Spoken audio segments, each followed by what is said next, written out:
Hello and welcome back to Up the Villa podcast. If you're new to our channel, subscribe, drop this video a like and get involved in the comment section down below. So trying to get these now as a weekly thing as they start to get going now. So it's, they've gone down really well. Everyone seems to be loving everybody's thoughts and hearing different voices on the channel as well. So we'll go with Sam first today. I called him Mitch last week, but Sam's on. How are you, mate?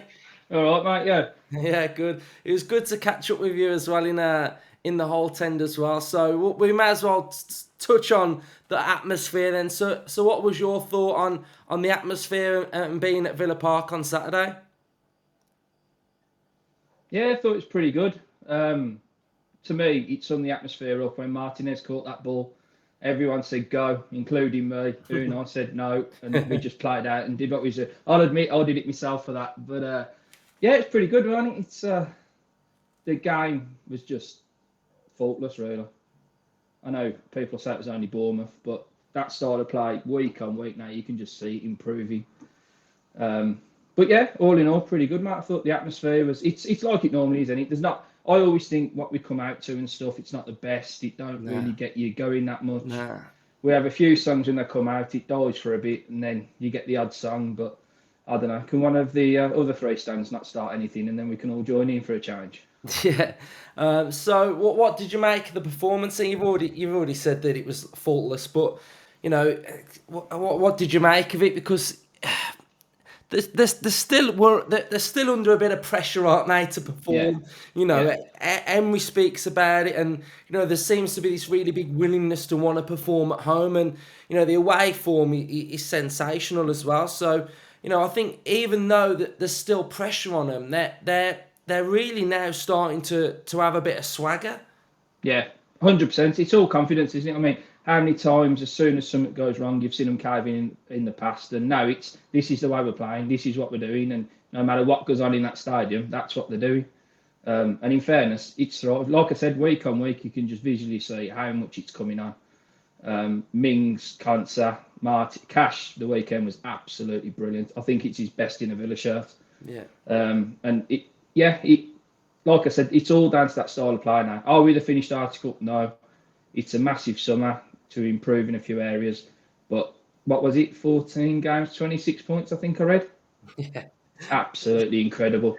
It is mad when you look at it like that, and not the media still aren't really taking much notice, but I'm not too bothered about that. But I think Martinez got that record as well, didn't he? The most clean sheets in 100 games for a Villa goalkeeper. So that in turn tells me that this defence over the years have been capable of keeping clean sheets, haven't they? We've seen it in that sort of lockdown season where we were really good at the back, weren't we? And that's when he started getting those clean sheets. But now it feels a bit more real. It seems like everybody's defending well as a team. And you mentioned Cash, he was brilliant, and even Cash has had to sort of come back and perform, hasn't he? Because you've had Ashley Young, who had the shirt for a majority of the season, and then Cash has now come in and stepped up. So, I've said it a couple of times now that I think it's the best Mings and Konsa have looked. Would you agree, or?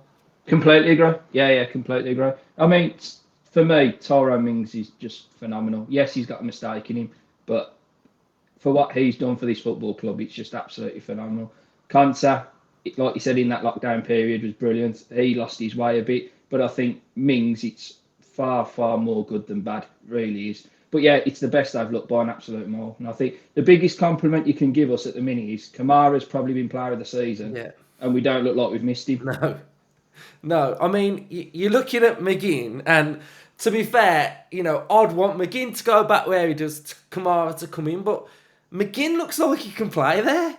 It's like he's played it all his life, and he's looked absolutely phenomenal. And even those subtle tweaks with Douglas Luiz going further forward, like that's something different that we haven't seen. So, I think we are evolving, and you can really see that the players are really grasping what what the challenge is, because Yeah. it is still sort of like a trial period for a lot of the players to see whether they're good enough and whether they can execute what Emery wants week in, week out. So we've got a little bit of a break. Then we've got Chelsea.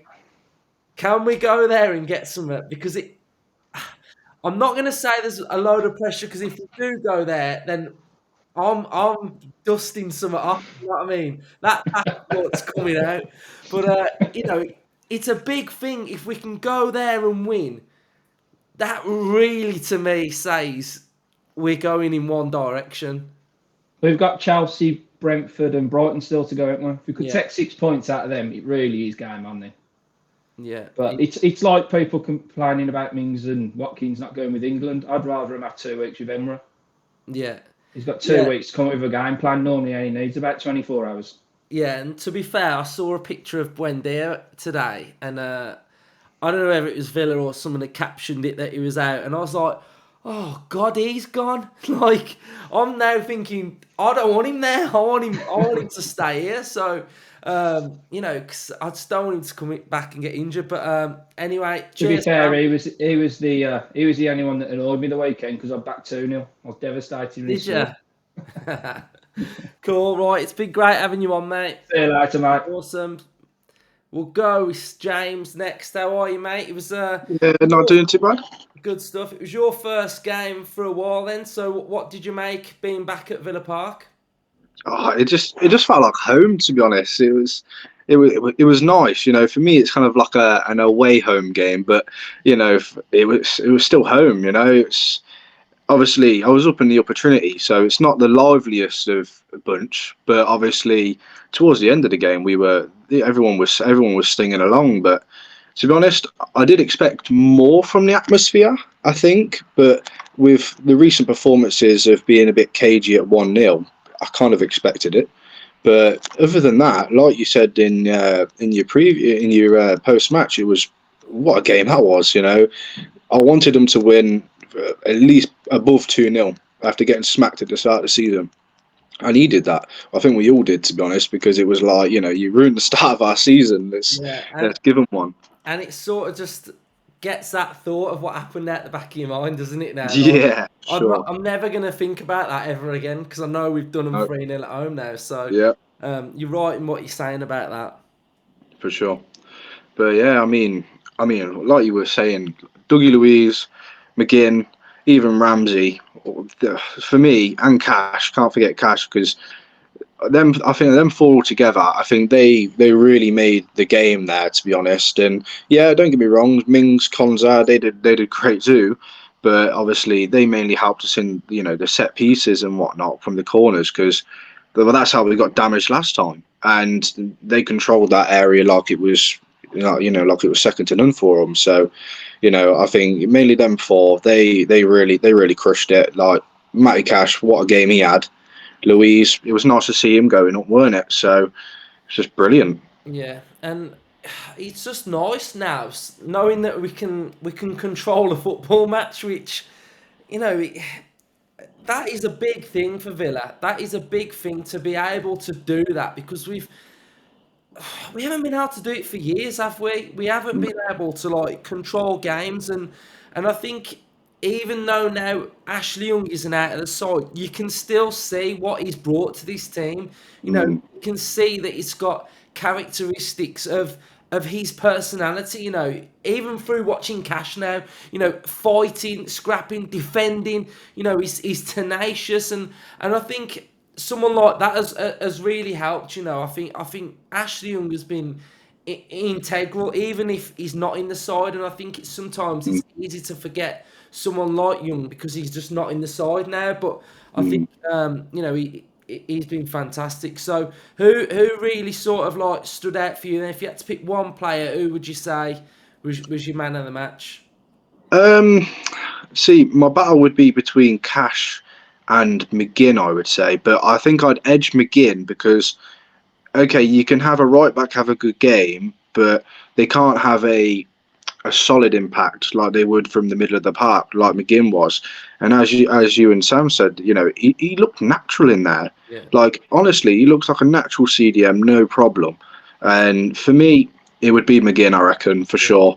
If it weren't Mings or Cash, it would have to be McGinn.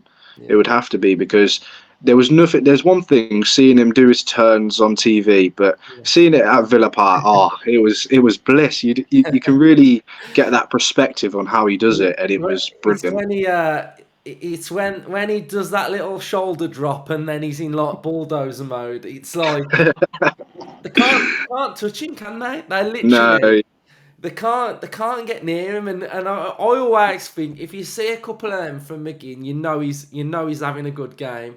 yeah,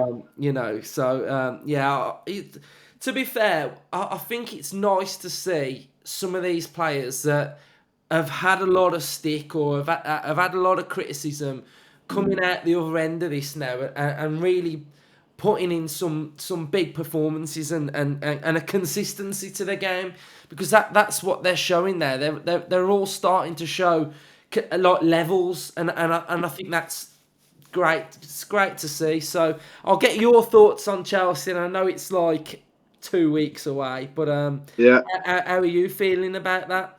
Slightly terrified, but they've not been in the best form of their life. And obviously, there is one thing I did see from the Bournemouth game that I've not been able to see from the TV side. Is it McPhee, the set piece coach? Yeah. He was proper shouting at them from like the halfway line, and I just hope that we can nail Chelsea in set pieces as well as set play, because Yeah. I mean, they've got so solid, but with Chelsea, I feel like they've got so much talent everywhere that it's kind of disrupted their kind of flow of the game that they had, obviously, like last season. What are Chelsea doing sitting in 10th? Like, they have no right to be there as the club that they've spent what 300-400 million.